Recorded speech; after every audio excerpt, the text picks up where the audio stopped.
एक दिन गौतम बुद्ध अपने शिष्यों के साथ एकदम शांत बैठे हुए थे। उन्हें इस प्रकार बैठे हुए देख शिष्य चिंतित हुए कि कहीं वह अस्वस्थ तो नहीं है।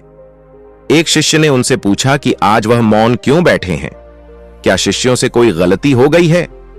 इसी बीच एक अन्य शिष्य ने पूछा कि क्या वह अस्वस्थ हैं, पर बुद्ध मौन रहे।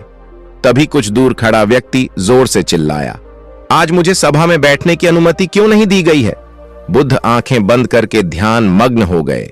वह व्यक्ति फिर से चिल्लाया, मुझे प्रवेश की अनुमति क्यों नहीं मिली? इसी बीच एक उदार शिष्य ने उसका पक्ष लेते हुए कहा कि उसे सभा में आने की अनुमति प्रदान की जाए। बुद्ध ने आंखें खोली और बोले, नहीं, वह अछूत है, उसे आज्ञा नहीं दी जा सकती। यह सुनकर शिष्यों को बड़ा आश्चर्य हुआ। बुद्ध उनके मन का भाव समझ गए और बोले, हां, वह अछूत है। इस पर कई शिष्य बोले, हमारे आश्रम में जात पात का कोई भेद ही नहीं, फिर वह अछूत कैसे हो गया? तब बुद्ध ने समझाया, आज वह क्रोधित होकर आया है।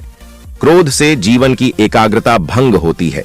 क्रोधी व्यक्ति प्रायः मानसिक हिंसा कर बैठता है, इसलिए जब तक वह क्रोध में रहता है तब तक अछूत होता है। इसलिए उसे कुछ समय एकांत में खड़े रहना चाहिए। क्रोधित शिष्य भी बुद्ध की बातें सुन रहा था। पश्चाताप की अग्नि में तपकर वह समझ चुका था कि अहिंसा ही मनुष्य का महान कर्तव्य व परम धर्म है।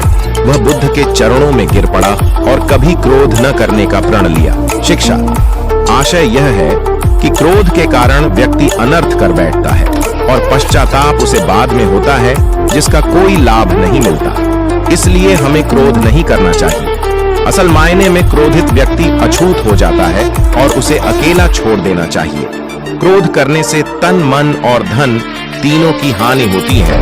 क्रोध से ज्यादा हानिकारक कोई और वस्तु नहीं है।